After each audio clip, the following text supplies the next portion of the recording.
portrait du jour.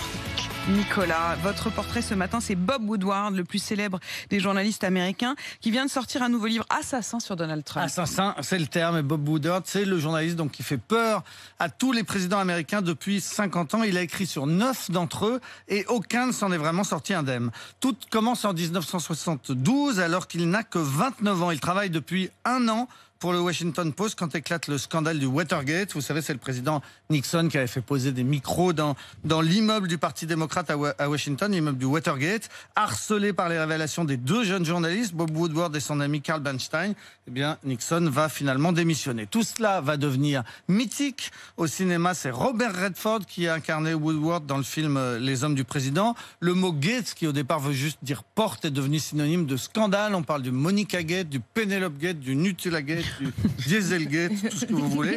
Et puis depuis 50 ans, on dit aussi gorge profonde pour parler d'un informateur secret. Pourquoi ? Eh bien parce que leur informateur contre Nixon avait une grosse voix rayée. Et donc depuis, eh bien, gorge profonde est devenu le symbole de l'informateur. Et Woodward, lui, le symbole du journalisme d'investigation. Aujourd'hui, c'était il y a presque 50 ans. Aujourd'hui, il a 77 ans et il est toujours là, toujours salarié du même journal, le Washington Post. Il travaille toujours sur le même sujet, les présidents américains, et toujours de la même façon. C'est-à-dire qu'il travaille principalement au téléphone, il multiplie les entretiens, il vérifie 10 fois chaque info et, on le sait, il enregistre tout. Dans son dernier livre qui est sorti mardi, Donald Trump a accepté de lui donner 18 entretiens, tous enregistrés naturellement. Et la principale révélation, c'est que le président américain lui avait dit le 7 février que le coronavirus était très dangereux, qu'on pouvait l'attraper simplement en parlant à quelqu'un d'autre. Et le problème, c'est qu'à cette date, eh bien, Donald Trump disait publiquement exactement le contraire. Il disait qu'il n'y avait aucun risque.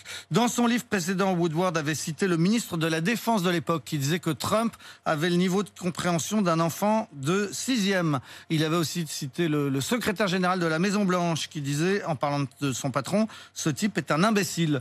Mais il y a quand même un imbécile qui a quand même accepté de lui reparler et de lui donner 18 entretiens. C'est ça qui est quand même inouï. Pourquoi a-t-il accepté de parler 18 fois encore à Woodward ? Sans doute par vanité.